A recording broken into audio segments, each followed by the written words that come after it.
अस्सलामुअलैकुम दोस्तों, मेरा नाम है हसनैन अली और आप देख रहे हैं प्रोफेसर टीवी।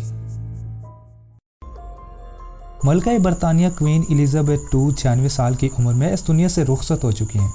उन्होंने 70 साल तक ना सिर्फ यूके बल्कि दूसरी 15 कॉमनवेल्थ नेशंस जैसे कि ऑस्ट्रेलिया, कनाडा और न्यूजीलैंड पर भी हुकूमत की। क्वीन की डेथ के मौके पर क्या होगा और दुनिया में क्या क्या तब्दीलियां रोनुमा होंगी, इस सब का प्लान क्वीन की ज़िंदगी में ही तैयार कर लिया गया था।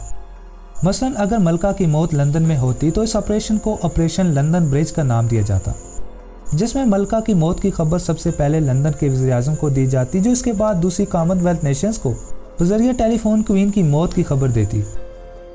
जिस दिन मलका की डेथ होगी इस दिन को D-Day का नाम दिया जाएगा और चूंकि 10 रोज़ तक सोग मनाया जाएगा, इसलिए हर अगले दिन के साथ D+1 D+2 का इजाफा होता चला जाता और यूं आखिरी दिन यानी 10वें रोज़ को D+9 का नाम दिया जाएगा। तमाम मिनिस्ट्रीज और सीनियर सिविल सर्वेंट्स को मलका की मौत की खबर ईमेल के जरिए दी जाएगी, जिसके बाद व्हाइट हॉल के तमाम फ्लैग्स को आधा लहराया जाएगा। रॉयल फैमिली के तमाम सोशल मीडिया अकाउंट्स पर ब्लैक बैनर लगा दिया जाएगा जो क्वीन की मौत की तस्दीक कर रही होंगी। क्वीन की मौत के फ़ौरन बाद इसका सबसे बड़ा बेटा प्रिंस चार्ल्स फ़ौरन अगला नया किंग होगा, जो शाम 6 बजे कौम के साथ ब्रॉडकास्ट भी करेगा। ये तो था मुख्तसर प्लान जो क्वीन की ज़िंदगी के दौरान ही तैयार कर लिया गया था, मगर मलका की मौत के बाद तमाम दुनिया में क्या क्या तब्दीलियां रनुमा होंगी, आइए जानने की कोशिश करते हैं। जैसा कि हमने बताया कि मलका की मौत से मुतल्लिक तमाम तर प्लान्स क्वीन की ज़िंदगी में ही तैयार कर लिए गए थे।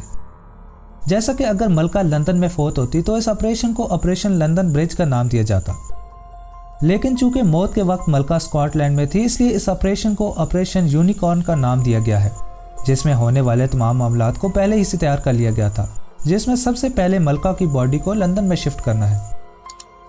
मलका की मौत के फ़ौरन बाद मलका का सबसे बड़ा बेटा प्रिंस चार्ल्स अब नया किंग होगा। पैलेस में मौजूद ज़्यादातर स्टाफ को छुट्टी पर भेज दिया जाएगा और पूरे लंदन में फ्लैग्स को हाफ मास्ट यानी इनको पोज के सेंटर में लहराया जाएगा। जिस दिन मलका का फ्यूनरल होगा यानी D+9 को, इस दिन पब्लिक हॉलीडे होगा, जिसमें तमाम बैंक्स और स्कूल वगैरह बंद होंगे।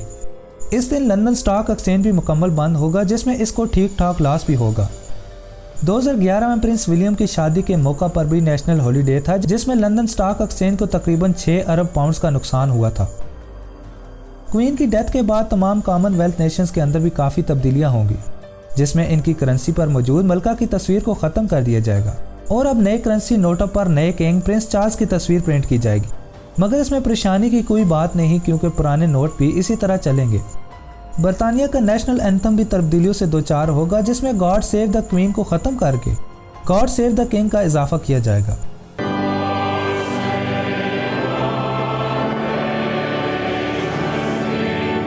अगले दिन से ही पूरे बरतानिया में मौजूद पुलिस के हेलमेट्स को भी तब्दील करना शुरू कर दिया जाएगा, जिसमें हेलमेट्स पर मौजूद क्वीन के इनिशियल्स छपे हुए हैं, जिनको किंग के इनिशियल्स से तब्दील कर दिया जाएगा।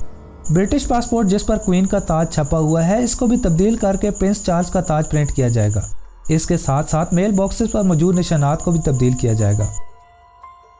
मलका बरतानिया क्वीन एलिजाबेथ II सबसे ज़्यादा और लंबे अरसे तक यानी 70 साल तक हुकूमत करने वाली सिर्फ वाहिद मलका हैं, और आपकी मौत के बाद ये तमाम तब्दीलियाँ जो अभी आपने जानी रोनुमा होना शुरू हो जाएंगी और बहुत कम वक्त में मुकम्मल हो जाएंगी, क्योंकि मलका की ज़िंदगी में ही इन पर काम करना शुरू कर दिया गया था।